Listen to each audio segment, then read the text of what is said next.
Hey everybody, Chris Avery with you on a brand new episode of Chargers Weekly. With the NFL Draft just 21 days away, we thought Chargers fans deserved answers to 21 draft questions. Over the next 70 minutes, you'll hear insight from CBS Sports' Will Brinson, Pro Football Focus's Mike Renner, and we'll start with CBS Sports draft writer Chris Trapasso.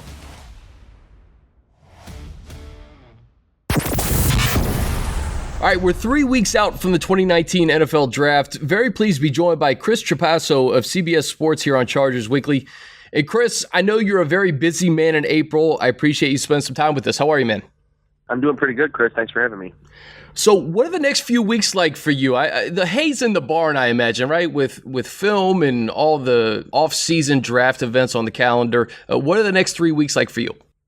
It's really about finding guys in that 5th to 7th round range, finding some more film on them to see if maybe you like them a little bit more than you thought the first time around, or finding a small school prospect, getting some film on him to get, some grades down.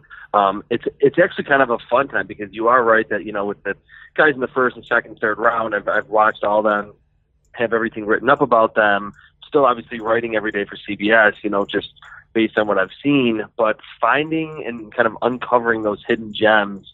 A guy who was maybe hurt the season before, you go back and watch his film when he was a junior, like I said earlier, small school guy, a backup, because there's always those players that you find pretty close to the draft who you actually seem to like a lot, and then are ultimately picked relatively high in the draft. No doubt. And the Chargers have had some success with guys like that. I can think of guys like Austin Eckler and Michael Davis, who started half the season at corner. So that's an important part of the process. So Chris is going to hit leadoff for us on these 21 draft questions. He gets the first 7. And Chris, we'll just start at the top. The first one is this: who should go number 1 overall, and who will go number 1 overall? It's a two-parter.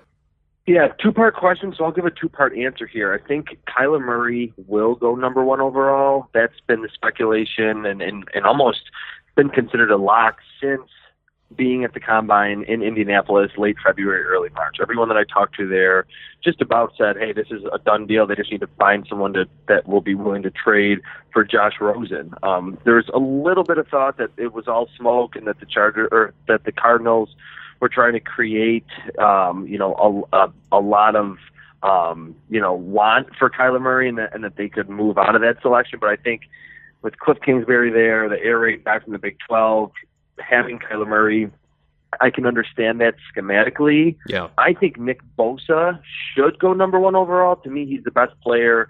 There's just not a lot of buzz about him. Even though he has the name recognition with his brother Joey being in the NFL and being one of the best young pass rushers in the league. He was injured in September and we didn't see him play very much, but his 2 seasons before that at Ohio State, he was, trending toward being a number 1 overall pick.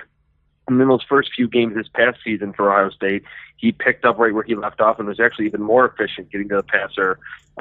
Really good run defender. To me, for him to come back from that core muscle injury, go through a full workout at the Combine, he didn't test through the roof, but he tested even a little bit better than Joey did. That was a big check mark for me. That was really my only concern with him, to see how he would come back from that injury. But what is interesting, and the last part that I'll say about this, is that for as much as Kyler Murray is, on paper a perfect fit for what Cliff Kingsbury seemingly wants to do in Arizona, Josh Rosen can make all those same throws. I don't think the Cardinals would be doomed if they just kept Josh Rosen, drafted Nick Bosa. They have the top pick in a lot of the, top of the second, top of the third. If they just went about it that way and just let Josh Rosen grow in his second season and beyond. But I think Kyler Murray will be the pick. They'll eventually find someone that will be willing to trade for Josh Rosen, who was just the 10th overall pick last year. But to me, Nick Bosa should go number 1 overall. This is totally smokescreen season as well. I mean, we've seen this year after year after year. I remember when Blake Bortles got drafted by the Jags. No one knew that was coming. Could this be a smokescreen if you're the Cardinals? And, listen, you pair Chandler Jones with Nick Bosa. I mean, pass rushers are at a premium in the NFL, especially when you're in a division with guys like Jimmy G and Goff and Russell Wilson. I mean, I know the comments that Kingsbury's made in the past. It all seems kind of strange to me because you're not hearing anything from Rosen. Kyler Murray is like a hand in glove fit for what Kingsbury likes to do. But if Kingsbury wasn't the head coach of the number 1 overall draft pick, I just don't know if Murray's going number 1. Yeah, I think there's a decent chance of it. I'm not going to say it's a lock that Kyler Murray is going to go number 1 because of partly of what I've been saying is that, they do need to find someone that's willing to trade for Josh Rosen, and there's so much of a broad range of is he still worth a first-round pick after kind of a bad rookie season and a bad situation? Is he worth a third-round pick? I think it would be just bad organizationally for the Cardinals to trade up for a guy and after one season trade him for a third-round pick after just taking him in the top 10. There is definitely a possibility that Cliff Kingsbury, who could see Josh Rosen and say, hey, this guy can make all the throws. I mean, I really like Josh Rosen as a prospect. He's not obviously going to run around like Kyler Murray is, but again, he was in the shotgun a lot. He, played in an offense with 3 and 4 or 5 wide receivers, and like I said, can make any throw that Kyler Murray can make. No, he didn't play in the air raid at UCLA, but there is a decent possibility. I don't think it's the most likely possibility that they're wanting to build this team around Josh Rosen, and maybe they're looking to even trade down a little bit to really build a foundation that they need to kind of rebuild that roster. Well, the San Francisco 49ers, they'll be turning that card in very quickly if Kyler Murray's the number 1 overall pick. So yeah. We'll see what happens with that. Let's move on to number 2 here, Chris. How many defensive linemen, and that includes edge rushers, do you think will be selected in the first round this year? It's been widely reported that this is probably one of the best defensive line draft classes in recent memory. Only 5 went in the first round last year. Do you see double digits this year? Yeah, definitely. I mean, I looked at it in 10 to 12. I think it's going to be a huge number when you're also including edge rushers along with defensive tackles. I think we will hit double digits, 10 on the low side, 12, maybe 13 on the high side, which really when you think about it, with only 32 picks, that's a huge percentage, almost half of the first round being at those 2 positions. Like you said, 5 last year. Even in 2017, there was only 7 defensive linemen and edge rushers. We went into the college football season last year just with so much hype around Nick Bosa and the guys at Clemson, Alabama, and then guys like Josh Allen from Kentucky got 17 sacks in the SEC, Montez Sweat and Jeffrey Simmons from Mississippi State, 2 veteran, highly productive players at defensive tackle and edge rusher, that there's just so many top-end talent, or there's so much top-end talent, and there's a decent amount of depth where some of those guys that maybe would be considered early the second round, I think teams will realize, hey, these are first-round prospects. We want to scoop them up when we have the chance to get them. So I don't know what the record is for defensive linemen and edge rushers, but we're going to get close to whatever that could be because there are so many good defensive tackles that can do different things and so many instant impact edge rushers in this class. I look at it twofold for the Chargers at 28 overall, right? Because you could get a really good defensive tackle, let's say, something that they need, frankly, to further bolster the D-line at 28. Or you're going to have a lot of other talented players at different positions get pushed back to you at 28. So I almost think it's a win-win for a lot of these teams at the back half of the first round. Yeah, absolutely. And I think any team that you look at, and there's not as many as usual, and I think that's part of the reason why we're going to see a lot of these defensive linemen and edge rushers go early. But for the teams that just don't have a need there, they have to be licking their chops. If they have a quarterback like the Chargers do, and even if they can't get the defensive tackle that they want, there's going to be, to me, wide receiver, especially from that 16 to about pick 46, that 30 pick range there that's going into the second round. I think we're going to see 5, 6 wide receivers go, and there's a lot of big bodies out there in this class, power forwards that are great in the red zone, good down the field because they can just jump over people. I like the offensive line class in that range too, so for a team like the Chargers that maybe wants to add some youth at the tackle spot, this would be almost a perfect scenario for them. 2 or 3, maybe even 4 quarterbacks and a lot of defensive linemen is going to push a lot of talent at other positions down to that number 28 spot. All right, Chris, let's move to number 3. How would you rank the top 5 quarterbacks in this draft? Obviously, last year, I think there was a little bit more hype going in when you talk about Baker and Darnold and Josh Allen and Rosen and Lamar Jackson. How would you rank the top 5 quarterbacks in 2019? My ranking's a little bit different than what you'll see out there, on the internet, on TV. I actually have Drew Lock as my top quarterback because a big thing for me, and this is not the sole reason, but a big thing for me is experience at the quarterback position.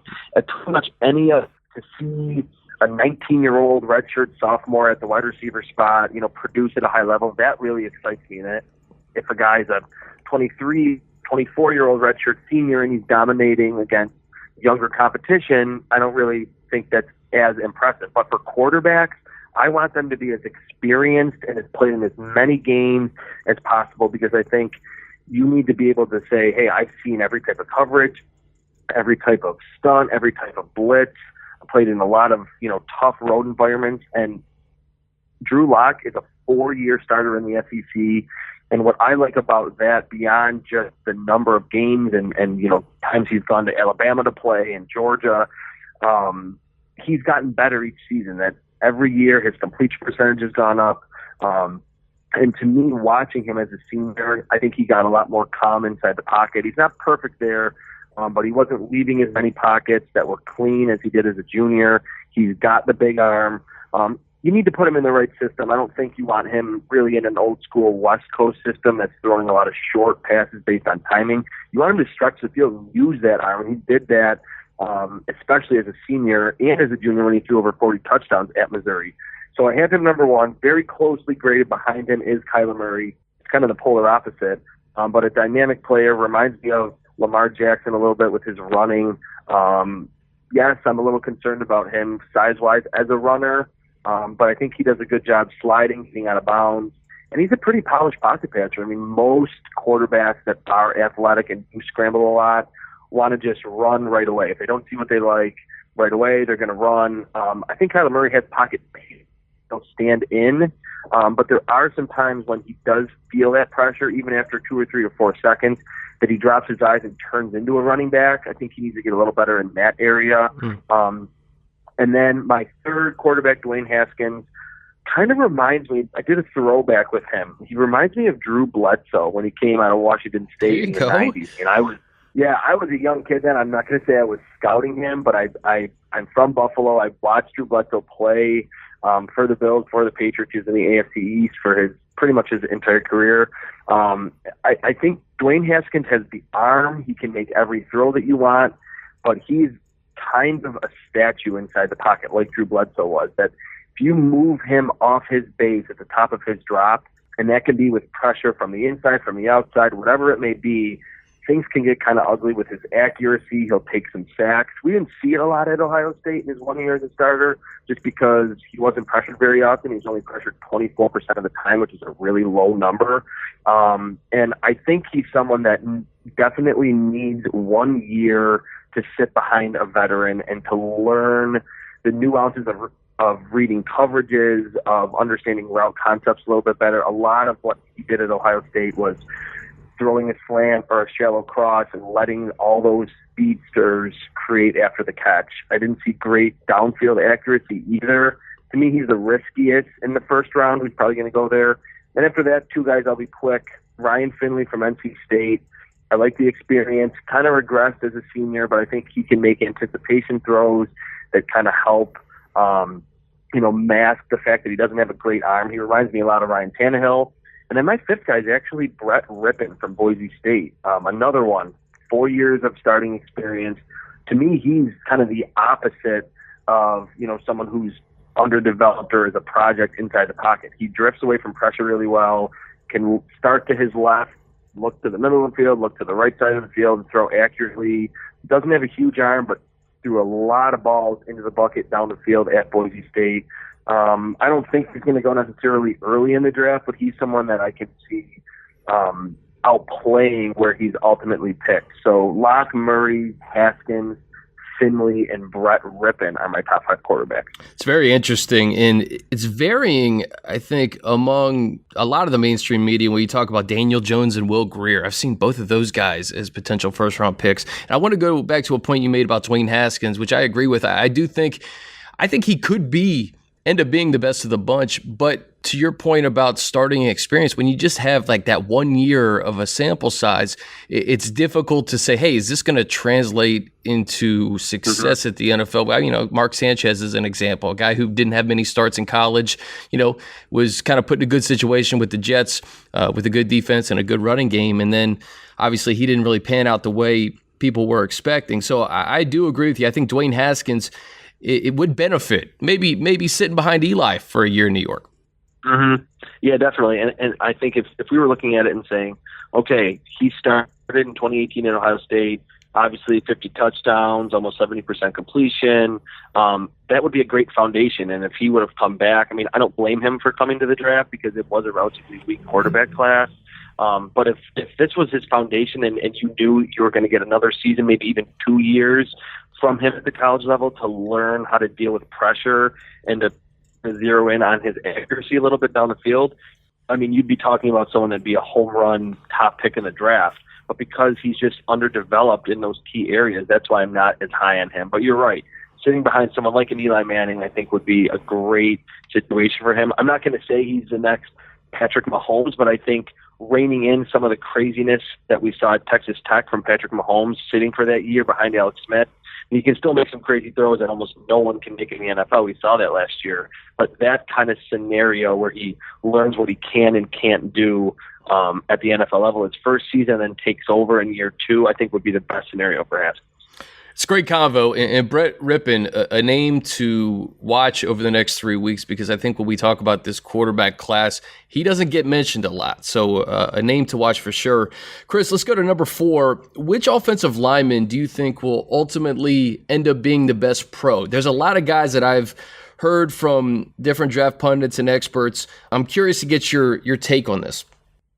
Yeah, Jonah Williams is the easy answer. The tackle, maybe a guard from Alabama, just because he's so fundamentally sound. He has just outstanding feet, just never looks clunky at all, smooth pass protector, and really nasty run blocker. Great with those combo blocks where he has to down block for a second and then get upfield, finds the linebackers really well.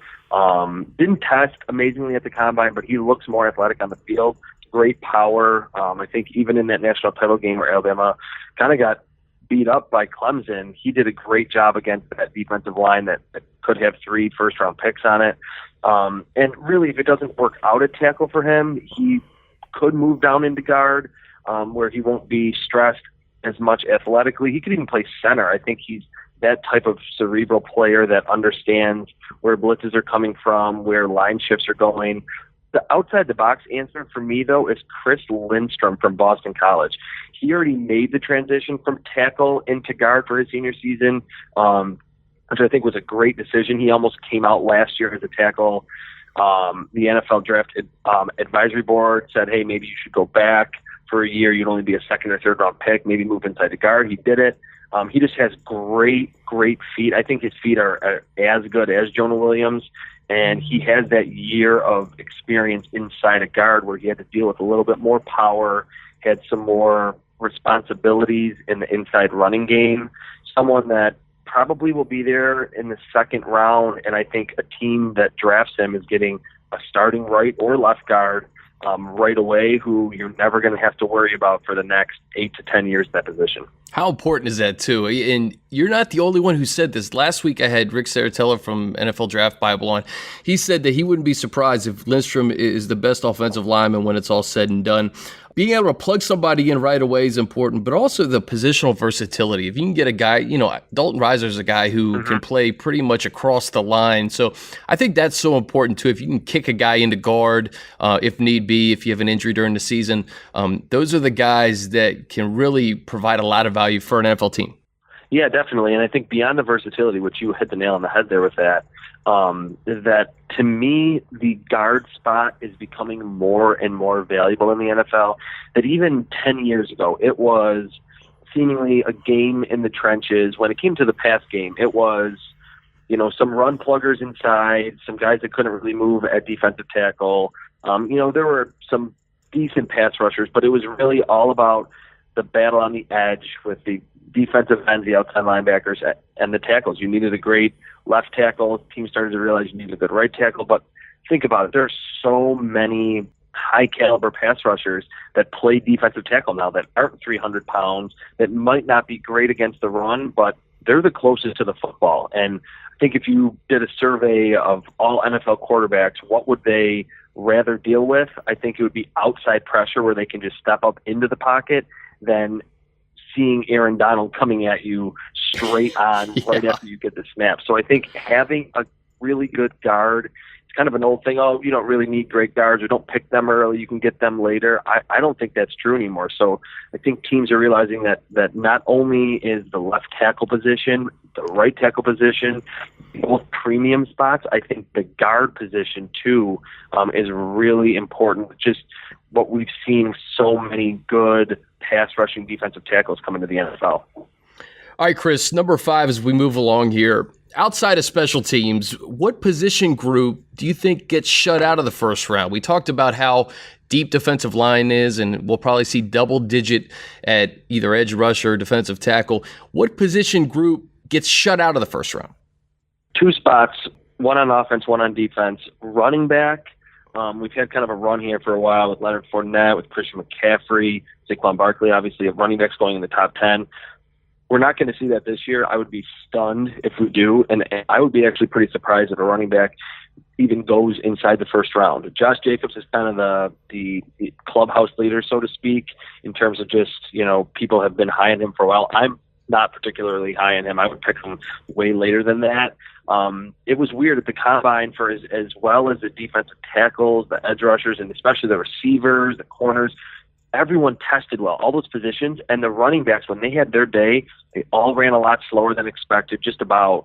There were a few kind of standouts, but not nearly as many as before. And Josh Jacobs didn't run, and then he ran at the Alabama Pro Day a couple weeks ago, ran in the 4.6s. He just ran yesterday, apparently in the 4.5s, but I find that a little suspicious. So it's a good running back class if you need a quality contributor that might have the chance to be your top running back, but is more likely a running back 2, to go in the second or third round. But I would not be surprised if running backs, if there are no running backs in the first round, and then safety, same thing. I like the safety class, and I think we're going to see a run on them in the second and third rounds, but maybe one sneaks into the back end of the first round, but there just isn't really that Derwin James type of player this year, and I still don't know how he fell to number 17 overall. He was my number 2 overall player last year, but anyway, that's besides the point.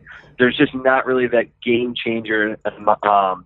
Malik Hooker from Ohio State a couple years ago went to the Colts, was just game changer at the center field spot. Like I said, Derwin James, there's not that type of player. There's a lot more strong safety, slot corner, hybrid types that I think are valuable, but not seen in the type of light that will put them in the first round. So running backs and safeties, if I had to pick 2 positions, I won't be surprised if either one of those 2 aren't picked until the second round. Chris, just to piggyback off that, who do you think is the top safety in this draft? You hear a lot about Nazir Adderley from Delaware, the small school kid. Yeah, he's actually my number 3 safety right now. My top guy is Juan Thornhill from Virginia. That he's a converted cornerback, so you know he has the ball skills. He was really productive in the interception department at Virginia. And I mentioned Malik Hooker from Ohio State, who's been really good for the Colts when he's been healthy in his first 2 seasons. He, to me, has the best range that I've seen since I've been scouting. He's probably up there with Earl Thomas. Juan Thornhill is pretty close to that group in terms of his speed, his awareness from the middle of the field. We saw at the combine he had a vertical jump 43 inches, a crazy broad jump, ran in the 4.4, so you know he has it athletically too. And he had high tackle numbers as well. So he was a really, really active player, kind of flying under the radar because he was at Virginia. They didn't win a lot of games in the ACC, but I just think he's someone that can give you the most bang for your buck in terms of interceptions, pass breakups. You can get that extra defender in the box by playing single high safety with him on your roster. So he's my favorite, but there's a big clump. I have a lot of close grades in the second and third round. All right, Chris, number 6. This is one of my favorite questions because I remember last year when Tremaine Edmonds was drafted by the Bills at 16 overall. That wasn't a surprise. I think a lot of people thought he was going to be, a top 15 pick. He goes at 16. What was a surprise to me was his brother going 12 selections later, Terrell Edmonds, to the Steelers. And it's not because he's not a good player. He had a good year. He started 15 games. But no one talked about him as a first-round pick in 2018. So my question to you is, who's the most surprising first-round pick in 2019? Yeah, this is one of my most fun topics to talk about, because I think we get to a point every year right around now where here are the guys that are going to go in the first round, and there's usually more than 32, but we have about 35 to 40 guys. These are going to be the ones, and every year there's 1 to 2 players. I mean, even Rashad Penny going to the Seattle Seahawks last year, no one saw him in the first round. So to me, you always have to be on the lookout for those players. They're usually guys that test really well at the combine. I think a general manager can sell that to his owner a little bit better than he didn't test well. To me, Caleb McGarry, the tackle from Washington, had a really good workout, has kind of been known as one of the strongest players in college football. He stepped in really well for his teammate Trey Adams, who went into the season at Washington as kind of maybe the presumed top tackle, got injured again. He's actually staying at Washington. Caleb McGarry, to me, I didn't absolutely love his film, but I think he has the profile of one of those kind of surprising first-round picks. It's going to be a position in need. I think we talked about how the defensive tackle class is going to push down some positions.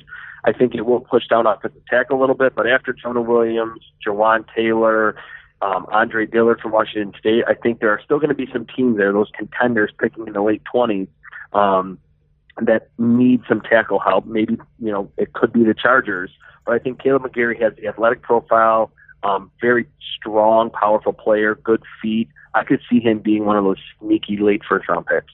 Love it. And he's a big kid too, right? Mm-hmm. Yeah, he's like 6'7", has pretty long arms, 320-ish pounds. So he checks a lot of the physical boxes. I think he could be a little bit better in pass protection. But I think an offensive line coach would love to be able to mold that type of player. All right, Chris, this has been awesome. Last question for you. Based on everything we talked about, who do you think the Chargers should select at 28 overall? Obviously, I look at needs on this football team. I think offensive line and defensive line, I think any NFL team could further bolster that and feel good about it coming out of a draft. Who do you think the Chargers should select at number 28? The guy that I've mocked to them the most, it's kind of weird. He's actually a player that I have in my top 10 overall prospects, but I think he'll probably last to 28. Jerry Tillery from Notre Dame. He's not someone that fits the profile of a big block-eating, space-eating nose tackle. He's taller. He's almost 6'7". But you turn on any Notre Dame game last year, really the last 2 seasons, and he was so disruptive in the run game, and especially as a pass rusher. He has long, really strong arms that he uses well. A lot of guys on the defensive line can just win with their athleticism, and they, even at the college level, at a high level, they just lean on that. But Tillery did test as a good athlete for his position, even though he's kind of uniquely sized, but he uses his hands. He has a variety of pass rushing moves. They're really heavy hands. When he's using a swim move or a swipe move, the offensive linemen feel it. I think he would be the perfect type of player to be between Joey Bosa and Melvin Ingram on that defensive line. They've had Brandon Ebe in there for a while, who's just more of a space eater and certainly did a good job in that role.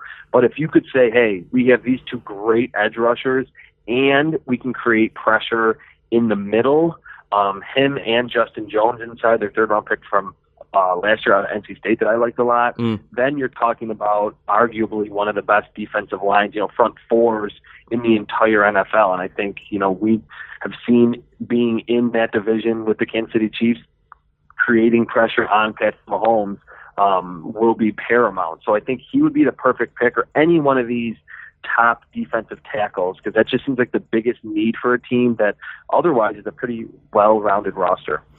Chris, the reason I love that pick is not only how he would complement Ingram and Bosa, but the Chargers identified a couple other pass rushers too. Uchenna Nwosu, who had that great strip sack at the end of the playoff game against the Ravens, had a really good year to close the year. And Isaac Rochelle, who was Tillery's teammate at Notre Dame, filled in for Bosa, did a really good job, had 6 sacks last year.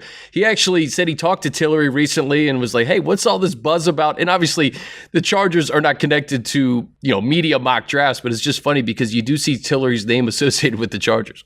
Yeah, and it's just, I don't understand it personally. Like I said, I have him as my number 7 overall player, honestly. I didn't expect him to have the combine that he did, being 6'7" and around 300 pounds. I thought he'd be a little stiffer, and he had one of the best workouts of any of the defensive tackles. He just seems like a player that doesn't have a ton of buzz about him, didn't have crazy gaudy statistics. I think his pressures stats were pretty good.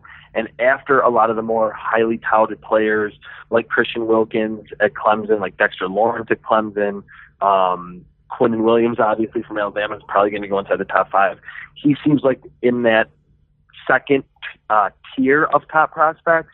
So I think after a lot of those players go, a lot of the edge rushers go, he could still be available and would be a perfect fit on one of the, to me, a defense that is kind of trending what the whole NFL needs to be. A lot of defensive backs on the field, a lot of, different packages up front.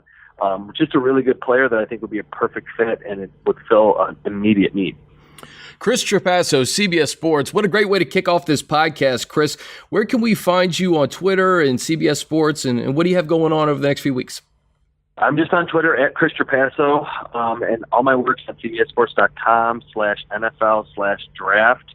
I have an article coming out this week called Buyer Beware. It's just some of the prospects that, to me, are a little bit overvalued at this point, and I'm kind of, spelling out why I think they might struggle early in their careers. I'm not that much of a downer. It's just an article idea that we thought of because I've gone through so many. And then next week I'm starting a project.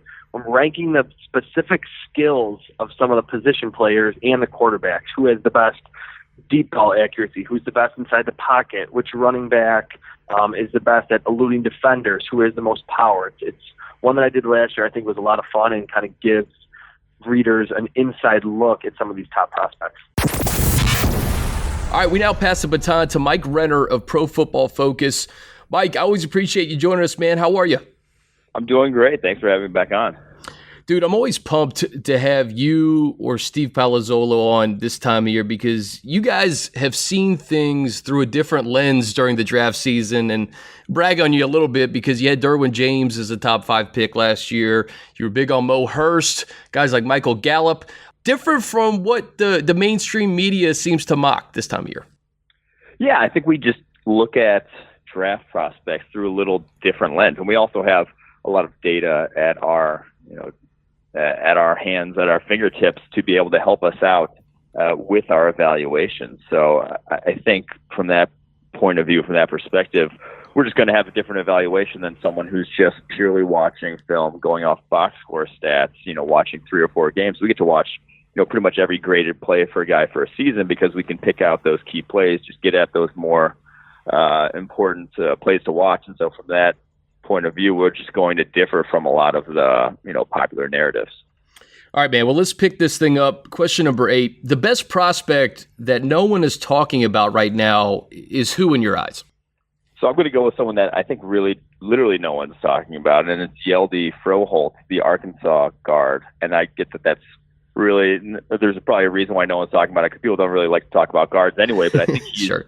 Right up there with Chris Lindstrom in terms of the top pure guard prospects, guys who actually play guard in college. In this class, only allowed 5 pressures all last season, playing SEC competition there at Arkansas. And if you go, I'd recommend to anyone who really, likes scouting or likes watching these players to go watch him against Quinnen Williams in that Alabama-Arkansas game this past season. He did better than any offensive lineman I saw this season against him. So I think he's a day 2 type of prospect. I haven't heard really anyone say anything about this guy, though.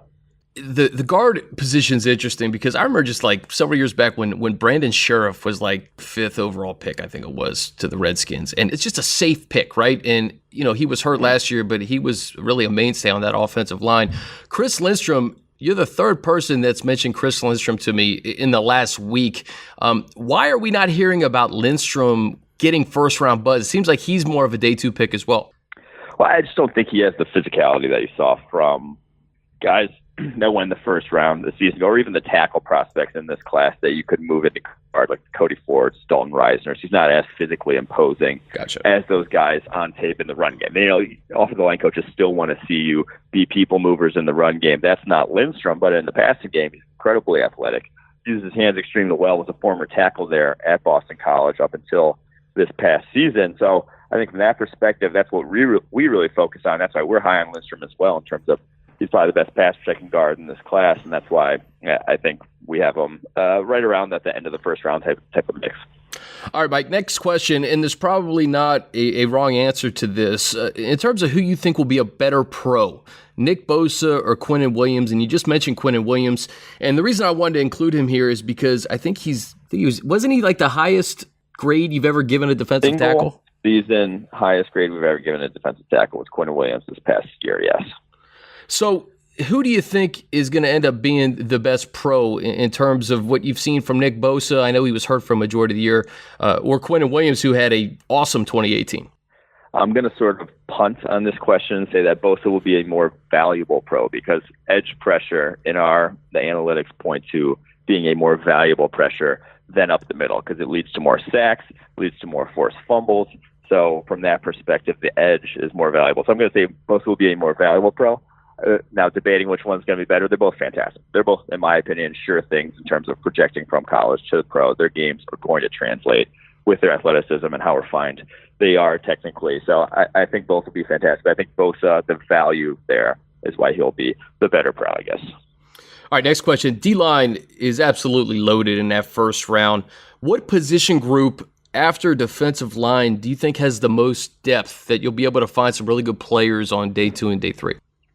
That's tough because I think offensive tackle actually maybe is probably I'd say the best class after defensive line, but I think a lot of them are going to go early. I think you'll see 5, maybe 6 go on day 1 of the draft, in the first round of this draft, and then after that, there's be a little more slim pickings. I think day 2 you'll find a lot of good wide receivers. There's going to be a lot of those guys push down draft boards and be very immediate contributors in round 2, and I think you'll find a lot of good safeties too because I don't think a lot of safeties are going to go round 1, but I think 8 to 10 could go in round 2 with how deep this safety class is. So I say on day 2, the best values will probably be at wide receiver and safety. That's interesting because we hear about some guys like Marquise Brown and DK Metcalf, and just the fact that, let's say 5 offensive linemen go in the first round, couple that with double-digit defensive linemen, you're going to have a lot of talent that gets pushed back to the end of the first round. Yeah, that's how I feel. I think the run's going to be on defense. There's just such high-level defensive talent, and then a big drop-off between the defensive linemen you're going to be finding at pick, say, 15, versus the defensive linemen you're going to be finding at pick 50. That's a huge drop-off, whereas the wide receivers you're finding at pick 15 compared to the wide receivers you're finding at pick 50 will not be at nearly as big of a drop-off. So I think we see a run on that D-line. That's where the talent goes, and then we'll see some offensive skill positions go later than in round 2. All right, Mike, question 11. Rank the top 3 corners in this draft. I think it's an interesting draft class. I hear about Grady Williams. You hear about guys like Byron Murphy. Who do you think are the top 3 cornerbacks in this draft, and how do you view the cornerback class as a whole? Yeah, I don't think there's any surefire studs in this class. There's no one, in my eyes, like Denzel Ward from a season ago where I just think the translation's so easy in terms of athleticism, on-field production. It's just going to work out. All these guys have their question marks, but I do think I would rank them if I had to. I'd go Byron Murphy number 1, just because I think the teams that will covet his skill set are going to be zone-heavy teams, and he is exceptional in zone defense, that he will be one of the best zone corners if you plug him in that sort of defense. The 40 times then, and his zone defense doesn't bother me nearly as much. I think plugging him in that defense, he's going to have success in the NFL. And then similarly with Greedy Williams, he goes to a man-heavy defense, is able to, go in press coverage a good amount of his snaps.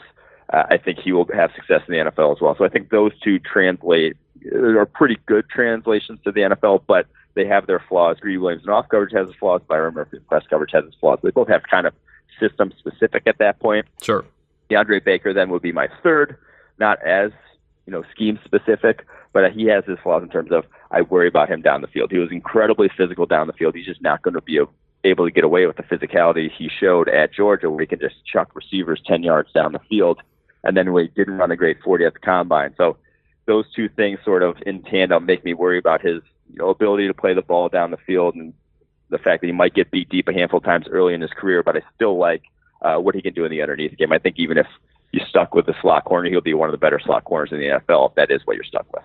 All right, Mike, this question I'm excited to ask you because I think you guys have a unique vantage point. What first-round lock in these mock drafts that you've seen over the last several months won't be selected in the first round, maybe not even in the second round? It could be maybe a day 2 or day 3 pick. I don't think there's any first-round real lock, like top 15 guy that we're seeing right now that's really going to see that sort of slide. But a ton of mock drafts that I've seen have had Josh Jacobs, the Alabama running back, going in the first round. And I just think this is the year we finally see NFL teams wise up and realize that guy that we're drafting at 25 overall or 20 whatever overall in Josh Jacobs is not going to be that much different than the guy you can get at 80 in the middle of the third round. There's just not going to be a big difference between him and, say, David Montgomery in the third. It's just not going to make that big of an impact on your football team, whereas at pretty much every other position on the football field, the difference between where you're selecting at 25 and in the 80s is going to be a vast difference. You're going to be getting a completely different player. So I think this is the year we see teams wise up in that regard and don't see a running back taken in the first round. All right, Mike, what potential day 3 pick has Pro Bowl potential? And I bring this up because 2 years ago, Desmond King goes in the 5th round, and he was just a ball player. He was a ball hawk at Iowa. He just made plays. And you fast forward 2 seasons, he's first team All-Pro in 2018. Is there somebody in this draft class with that kind of potential that maybe scouts just aren't as high on and don't think that maybe they translate to the NFL as well as they played in college? Yeah, well, I think I already touched on Yeldy Froholt earlier, so I'll go elsewhere with this. I think Blake Cashman, the Minnesota linebacker, a little undersized for the position, short arms, but he can cover ground and coverage and make plays as well as any linebacker not named Devin White or Devin Bush in this draft class. I think I haven't seen a lot of coverage being too high on him, a lot of scouts being too high on him. I think he does end up going day 3 at linebacker, but I think what he can do in terms of sideline to sideline speed, what he brings to the table there, I think he has that sort of potential to be that guy. All right, Mike, final question, brother. Who do you envision being that best player available when the Chargers select at the end of the first round? I look at linebacker, I look at offensive line, defensive line, maybe a corner. Who do you think would be the best fit at the end of the first round for the Bolts? I think there's 2 names that I'd be looking for if I'm the Chargers for, optimal situations or optimal guys to fall to me. One is Jerry Tillery, the Notre Dame defensive tackle. We have him as a top 10 player in our class. I think what he could do, bring to the table as a pass rusher, and what he could do on stunts, especially from what we saw there at Notre Dame, and how valuable that would be to the Chargers it would just take that pass rush to the next level with him, Ingram, Bosa. That would be a dynamic trio of pass rushers there on that defensive line. So I think he would be the ideal situation. Also, Nazir Adderley, a lot of people have mocked him there. I know but the combination of Adderley's ball skills and explosiveness in the middle of the field with Derwin James on, up around the line of scrimmage, there's 2 guys who can cover a lot of ground in the middle of that field, shut down a lot of passing lanes. I think that would also be an ideal fit for the Chargers. I love it. Mike Renner, Pro Football Focus. Mike, what do the next few weeks look like for you, and what should people expect from Pro Football Focus here? Yeah, we're going to be dropping a top 100 players next Monday, I believe, and then a 250 the week after that. So get our draft boards coming up, and then you can get all the profiles on those guys if you get our draft guide with a Edge or Elite subscription to the PFF data you won't find anywhere else. Coverage stats, pass rushing stats, a lot of stuff also coming up on the website in terms of player profiles. So make sure and check all of that out. Stuff you can't get anywhere else. Great stuff, dude. I really appreciate your time. You guys do awesome work, and look forward to catching up here shortly. Yeah, for sure. Thanks for having me. All right, it's time to bring in the closer. CBS Sports' Will Brinson joins me, friend of the program, co-host of the Pick Six podcast. It's a must listen, and we'll talk about the podcast first, Will. Let's just get it out of the way because people need to be listening this time of year. Yeah, we're doing it daily. It's a grind in the off season, Chris, but it's still fun, man. It's the new way to listen to radio. It's in your inbox every morning by It's like 7 a.m., give or take, and we're always cranking out good guests. We need to get you on sometime as we sort of do a team-by-team breakdown. So, Dude, I'd love to. Usually most days features my son screaming about cookies and milk and coming up and like, it's like he has like a second, like a second level instinct when it comes to realizing, like, he knows what I'm doing now when I'm like podcasting, and he knows he can get whatever he wants. I'm literally pouring him a glass of milk. He's got it covered, man. No, because he knows if I'm talking on the telephone loudly about sports, that it means that he can come up and ask for anything, and I have to give it to him, or else I risk him like throwing a tantrum on a national Chargers podcast. That's the best. Well, I hope he does make an appearance at some point over the next 7 questions. Will, you're into Carolinas, and I figured this would be a good way to kick things off because we get this question every single year this time of year. Probably the last 5 years. Is this the year the Bolts draft the eventual successor to Phillip Rivers, 2019? Maybe they'll draft Ryan Finley and go back-to-back NC State. How about that? It could be. I wouldn't. I think something like that would make sense in terms of. I think Ryan Finley's a day 3 type of guy, maybe a Will Grier type of guy. I don't think that this is the year that they draft the successor. Like, it won't be a situation where when they drafted, to me, it won't be when they drafted Phillip, very high in the draft, 4th overall. They drafted Eli and then traded for him, whatever it was, and they had Drew Brees on the roster. I don't think it's going to be something like that this year. I don't think this class is very conducive to that, because it would mean that you would have to take a Daniel Jones late in the first round or trade up to get a Dwayne Haskins. And the Chargers, to me, view themselves as too competitive in the 2019 year to do that. I actually, interestingly enough, I had a mock draft that came out on Wednesday, and I had them taking somebody from NC State as a successor, but it was Garrett Bradbury, thinking like maybe looking ahead and saying, all right, Mike Pouncey only has 1 year left on his deal, a little bit older, he's been a great addition, but should we invest in the center to pair with Phillip and maybe whoever else comes along in the future? I think maybe next year or the year after will be when they try to make a move on that front. I think Phillip would want them to hold off too, not because he's worried about competition or anything, but because he knows this is a team that has a Super Bowl window over the next 3 to 4 years, and that using a high pick on a quarterback like that might limit that window a little bit. Well, you read the tea leaves too when you're bringing a guy like Tyrod Taylor, who has 46 starts over the last 4 years, went to the Pro Bowl in 2015. I think he's the perfect backup. He knows Coach Lynn from his time in Buffalo. I think he's the perfect number 2 for what this team thinks they are, right, in 2019, in that being a very competitive team. You could bring in a guy like Tyrod, knock on wood, to kind of hold down the fort if need be. I agree with you. I think if you bring in a rookie, chances are that rookie probably won't be dressed on Sundays.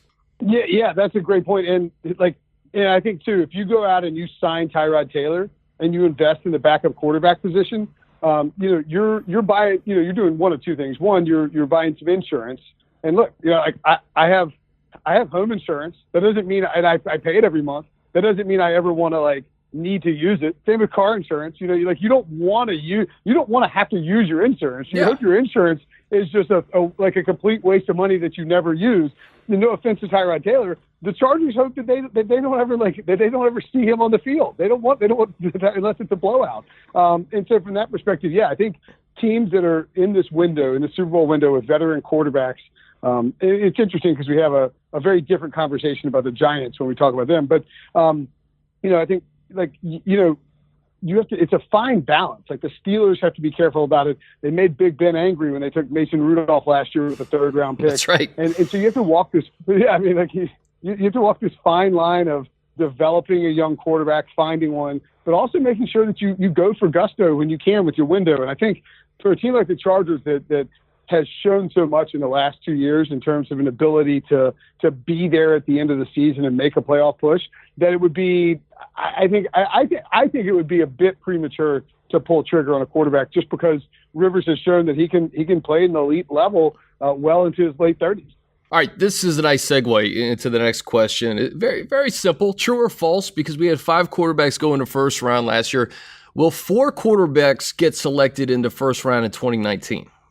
So I actually talked about this with RJ White on my podcast on Wednesday, I think. And I Chris, I'm starting to lean towards the idea that we could only see 3 guys go. Now, having said that, I think if no one were allowed to trade, we would probably see 3 guys go. However, when you start to look at, I think it's a mortal lock that Kyler Murray and Dwayne Haskins are going in the first round. I think it's looking also like a bit of a, pardon the pun, lock that Drew Lock is going to go in the I don't know if it's a pun, but it was, you say lock. It was good. It was a good pun. On it.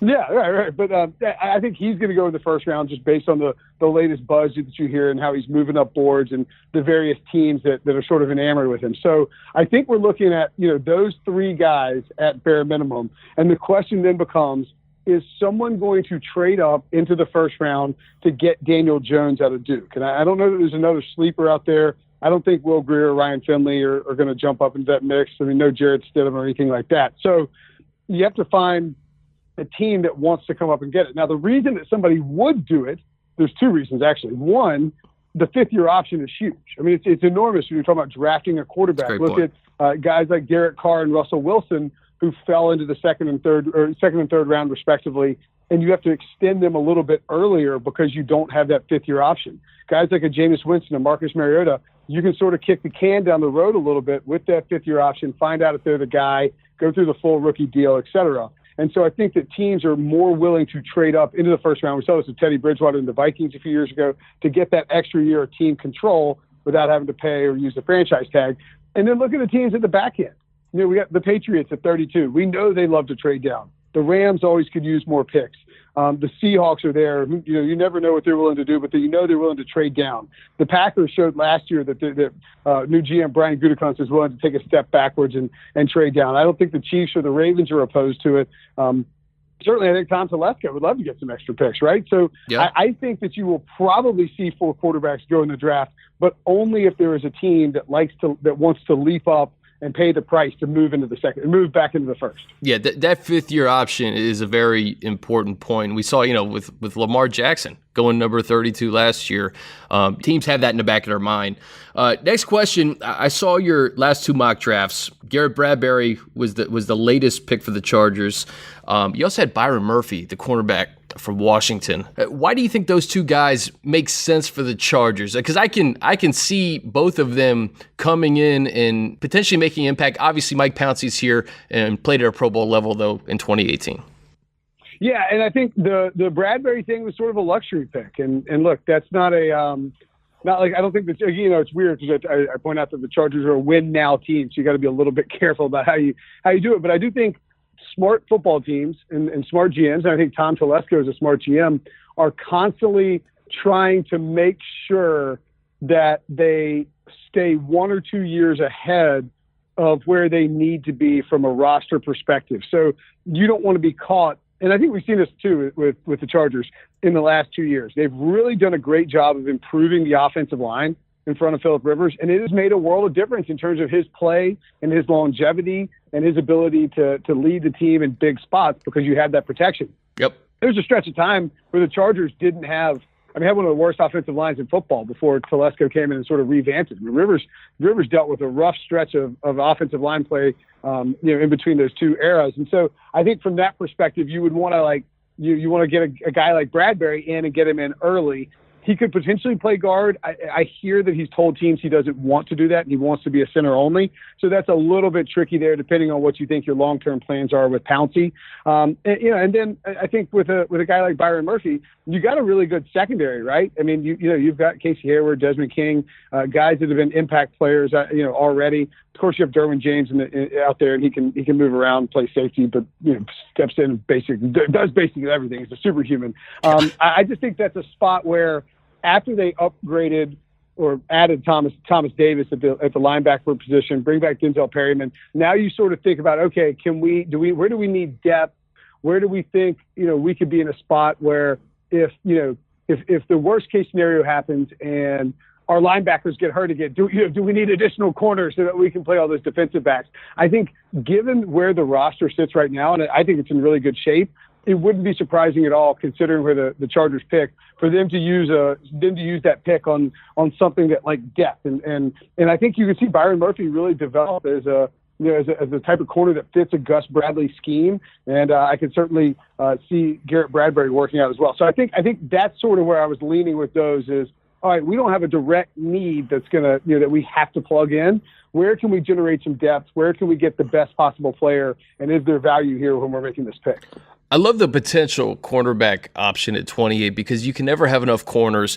And keep in mind, Joey Bosa didn't come back to like week 10, week 11, right? So imagine having Joey Bosa for 16 games, Melvin Ingram, Uchenna Nwosu, Isaac Rochelle, who played well in Bosa's absence, and some other guys across the defensive line. Imagine having that pass rush and just one more corner, and another corner to throw out there.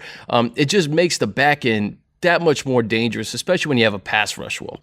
Yeah, and I think the thing with Byron Murphy, too, is that he's, when you look at the difference between him and Greedy Williams is more of a gambler, and I think that Byron Murphy plays that. It will be able to play a lot of that press man stuff and really be able to be technically sound and adapt to whatever Gus wants him to do. If it's standing on one side in that cover three, however he wants to operate it. I think that he's the type of guy with, the DBU is basically what they're operating out in Washington. And so I think you see the guys with the technical abilities coming out of there, and you could see something like that working out. All right, well, next question, and it's very intriguing to me, Ed Oliver, because last year, everybody thought he was going to be a top 3 pick, and then he had that dust up on the sidelines with Major Applewhite, and people are saying he's undersized, and then he goes out and absolutely crushes his pro day last week, and now a lot of people are saying he's back to being a top 5 pick. Where do you think he goes? Do you think the pro day raised his stock, and really should it have? Because we've seen this guy, I think everybody knew what he was really 2 years ago. Yeah, Puffy Coatgate is maybe the dumbest controversy we've ever had in NFL history. Yeah, that's for lack of a better phrase. Yeah. I think it's a fascinating study in multiple cases. One, sort of how we follow prospects, and two, how it reminds me a lot of the Jadeveon Clowney hype when following that hit against Michigan in the bowl game. It's like, well, oh my God, like Jadeveon Clowney's going to kill 42 different running backs next season and win the Heisman as a defensive player. It's like that. I mean, that's never going to happen because in the college game, it's much easier. You can double a guy like Clowney and make the other guys beat you. And the same thing with Ed Oliver, right? Especially on Houston. So whatever happened, whenever you go to that the hyped up season in that college year, whenever you have a defensive player being mentioned as a Heisman candidate, there's a pretty good chance that the coming season from that player is going to horribly disappoint everyone involved because that sort of hype is unsustainable. And, I think that Ed Oliver, top prospect and, coming out of high school, plays really well, stays local Houston for a smaller school than normal. And, they don't go on to, they don't dominate and make some national championship run or anything like that. And so the hype doesn't meet our expectations. And then once these guys get to that sort of level, we start to really nitpick them apart. And it happens to quarterbacks too. With Oliver specifically, we all should have realized this was going to happen. The guy's an athletic freak. I mean, he is an absolute freak of nature in terms of his ability to run things like a 3-cone drill at the speed of a tiny wide receiver. He's like as fast as Brandon Cooks on his 3-cone drill and his 20-yard shuttle. And so when we do that, we see the eye-popping numbers and we get all worked up about it. But no, in reality, Ed Oliver should have always been the top 5 possible pick, or top 10 possible pick that we thought he was before the 2018 season. I mean, it never should have dipped that much and then come up. That we don't need these market corrections. It's just us being idiots. Yeah, it's basically what it is. So I agree with you. I don't think the pro day should help that much, but I do think it is a reminder because it's easy it's different for scouts and all that, but for coaches and GMs, they're so locked into the NFL season. Even us that cover the NFL, we're so locked into the NFL season. I watch a ton of college football, but I'm not tracking Ed Oliver's weekly actions. You see the Puffy Coatgate. I think it's easy to sort of get lost in all that drama and then be reminded of it by the pro day. But yes, in a rational world, it always should have stayed the same. I think he is absolutely a top 15 pick. I think he'll probably be a top 10 pick. Wouldn't be surprised if he's a top 5 pick. But there's so much variance in these players, really from really 1 to 30, that any sort of mixture of them wouldn't be surprising to me. All right, next question, the linebacker position. And Devin Bush from Michigan, Devin White, LSU, both those guys put on a show at the Combine. I think what we're trying to figure out is there going to be a third linebacker drafted in the first round? And how high do you think these Devins get drafted, Will? I like calling them the Devins. I do too. I enjoy that. Yeah. I think that they're going to go high. I think we could see Devin White go as high as 5 to the Buccaneers, and there's some people out there who actually like Devin Bush better than Devin White. I would lean White a little bit over Bush, but look, both are great players. I think the absolute floor for the second one of them is the Steelers, and that's pretty low. I think the Steelers would sprint to the podium if one of those linebackers is there, because it can shore up what they want to do with their defense. I don't know that we're going to see a third linebacker sneak in there. I mean, Mac Wilson or a Terrell Hanks or a Blake Cashman. I just don't think. The problem is the position is so tough to justify in the 2019 NFL because of the way that the league operates. You have to be a guy who is crazy fluid, who can sprint sideline to sideline, who can make tackles but also drop into coverage. You just can't draft a 2-down linebacker in the first round of the draft and feel like you're going to get away with it. I mean, even Luke Kuechly, when he was drafted, and that was a while back, people were like, well, I mean, this guy's just a downhill tackler out of Boston College who isn't that big an impact guy. And it's like, well, maybe saw your role there a little bit. Check that. But I think it's like maybe you should rethink that. I almost think that what you want when you're drafting a linebacker in 2019 is that you want sort of a hybrid, safety linebacker type of guy. And if you can find that, and I think White and Bush with their speed, their skill set, Roquan Smith, same sort of thing, that's the guy you're willing to take in the first round. I just don't know that there's another one out there that definitely fits the mold. I look at Derwin as somebody who kind of fits the mold of like, you can't take him off the field, right? You don't take him off the field at all. And he can play multiple positions. He's a safety, yes, but he can play linebacker. He's probably the third best pass rusher on the Chargers. You play him in the box. He can play free safety. I mean, you could do anything with this guy. And I think that's what you're looking for, right? Just that versatility on defense. Yeah, I mean, look, the Derwin James thing, and I mean, I said it. I know I'm not the only one. I mean, I know plenty of people. I remember hearing Daniel Jeremiah say it during the draft. Pete Prisco agreed with us too on CBS. I mean, it was insane that Derwin James fell to the Chargers in that draft. It's a once in a lifetime pick because a guy like Derwin should never fall. I don't even understand it. I had him as I can't even keep it straight, but I had 4 blue chip guys in last year's draft, and Derwin was one of them. I was like, well, I mean, that's fine, and maybe he goes 10th or something like that. He just kept falling. 17. I mean, he plays. I know, it's insane. I mean, he plays you could put him at nickel, at safety, outside corner, running back, wide receiver. Like you could put him anywhere. You could line him up as an outside linebacker in a 3-4 scheme. I mean, you're right. He is the third best pass rusher on the Chargers. He's stout against the run, and so like that's the type of athlete you want, is a guy who is malleable. And I mean, I think Tyrann Mathieu is another good example, right? Obviously a smaller player, but he can move around. You can play him inside. You can play him outside. I mean, Minka Fitzpatrick fits the bill too. I mean, you can drop him in the box. He can thump against the run, and he can drop out and stay in coverage. So all of those things, from that perspective, I think are what you want in an athlete when you're drafting him in the first round. And unless you can find that, to me, you're better off looking at other positions, just because like 65% of the time, you're in the nickel, and who knows how often you'll be using those linebackers.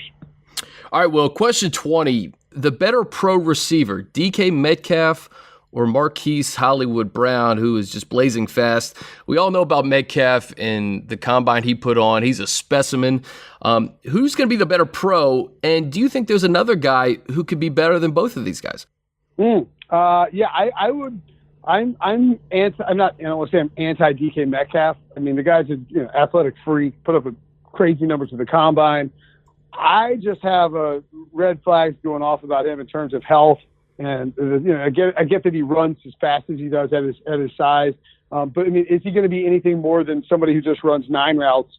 He's just going to be a go route guy, and he just You just send him as fast as possible down the sideline and hope he catches a bunch of deep balls, or you try and scheme him open on slants and stuff. I just don't think he has that lateral quickness that you necessarily want. I'd rather gamble on a guy like Hollywood Brown, who is shifty, can play around. You look at the modern NFL, and you want guys who can you can move them around into different parts of the formation. You can run the ball with them if you want on like end rounds. You can use them on bubble screens. You can use that lateral quickness and agility to let them break free and to get them into space. And I just don't know that DK Metcalf is that guy. Now look, when he gets ahead of steam, good luck stopping him if you get the ball in a deep route. I mean, he's probably going to put up good numbers. He's going to have massive yards per catch numbers. Yep. He's not going to catch 100 balls. But, he could have a big season paired with the right quarterback with the right arm. I would lean towards Hollywood Brown, though, if I'm picking a wide receiver. I think the other two, I would actually have two guys above them, my wide receiver 1 and 1A, and I'm trying to break away from homerific tendencies and study these guys a little bit more leading up to the draft. But I think Akeem Butler out of Iowa State is an absolute monster. His drop percentage is really concerning.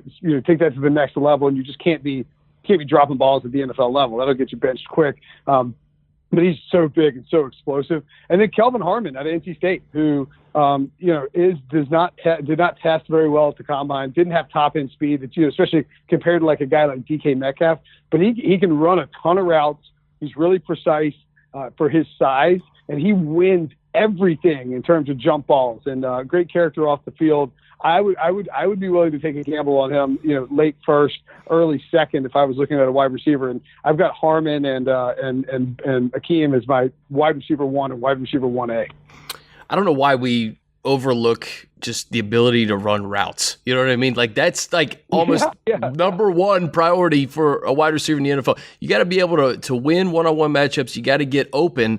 And some of these guys are fast, they're big, they can fly, but can they get open against NFL quarterbacks? Right, and like that's the thing about, we talk about the pro day and the combine and the testing and all that. I mean, it's great when you see these eye-popping numbers and mock draftable chart that looks like Pac-Man and spread out all around the corners. But if it doesn't matter if you can be easily covered, if a team can put its second or third cornerback on you and like shade a safety or something, and you can be eliminated and you're supposed to be a top 10 pick.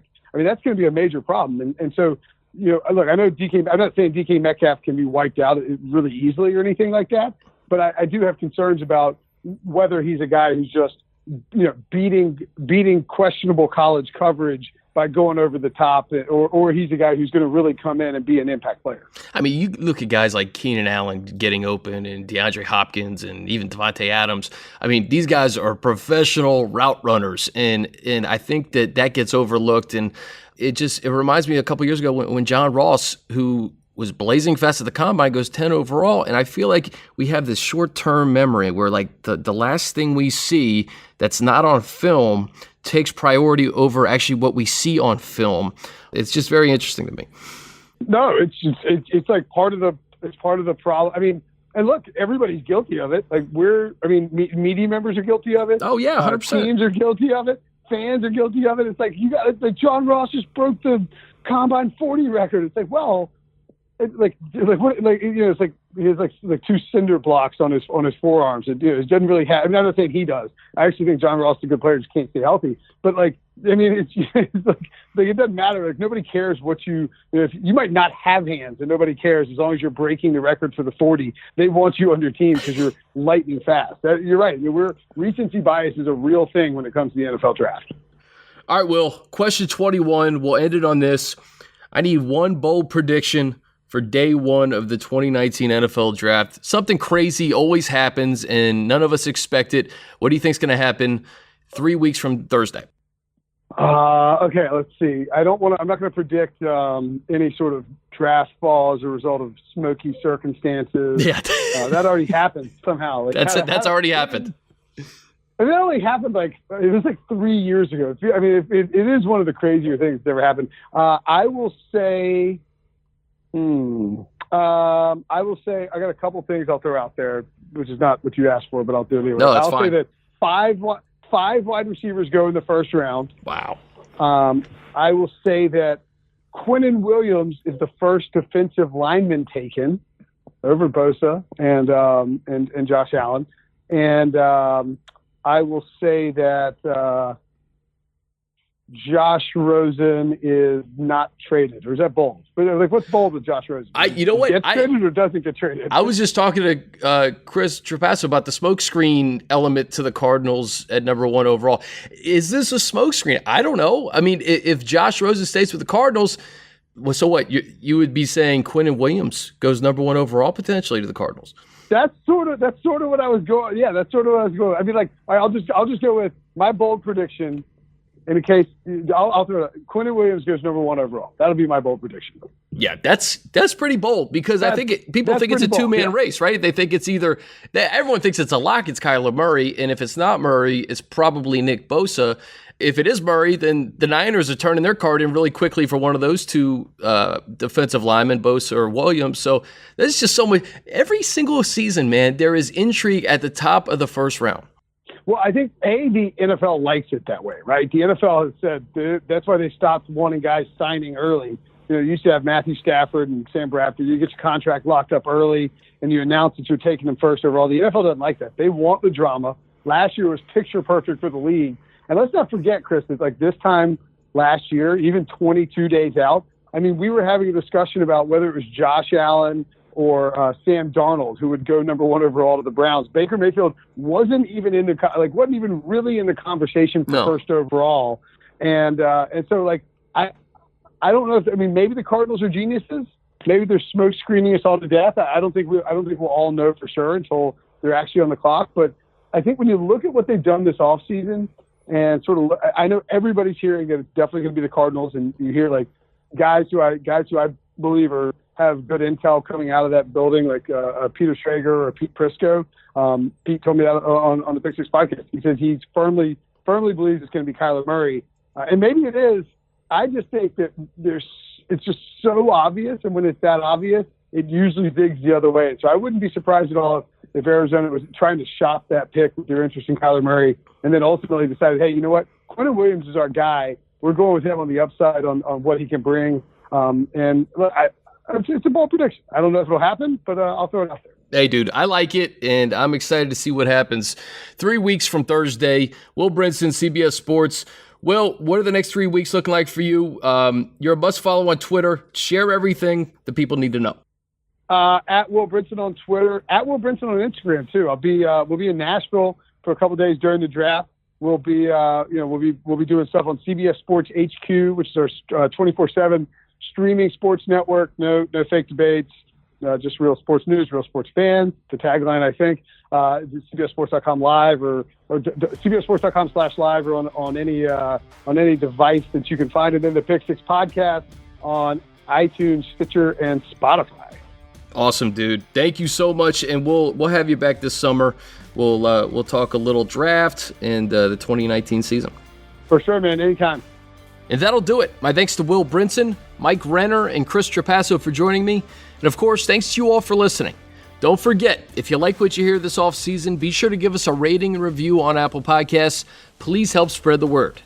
Enjoy the weekend, and until next time, I'm Chris Hayre.